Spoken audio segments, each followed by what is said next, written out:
शिर्डी श्री साईबाबा यांच्या पदस्पर्शानं पावन झालेली ही साई नगरी अवघ्या 25 वर्षांपासून प्रलंबित असणारा शिर्डी संस्थानमधील 598 कर्मचाऱ्यांचा प्रश्न या संदर्भात गेली कित्येक वर्ष न्यायालयीन लढाई झाली, मंत्रालय स्तरावर अनेक बैठका झाल्या, पण निर्णय मात्र महायुती सरकारने घेतला।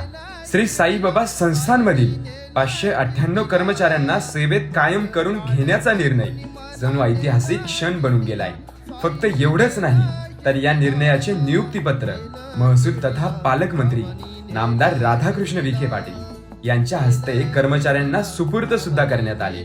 अवघ्या कित्येक वर्षांपासून कर्मचाऱ्यांमध्ये याबाबत मोठा संघर्ष सुरू होता, पण साहेबांचा शब्द होता, कोणत्याही परिस्थितीत कामगारांना न्याय मिळवून देणारच। आणि आज या ऐतिहासिक निर्णयातून श्री साईबाबांच्या पावन भूमीत 598 कर्मचाऱ्यांबाबत झालेली पालकमंत्री नामदार राधाकृष्ण विखे पाटील साहेबांच्या शब्दांची वचनपूर्ती।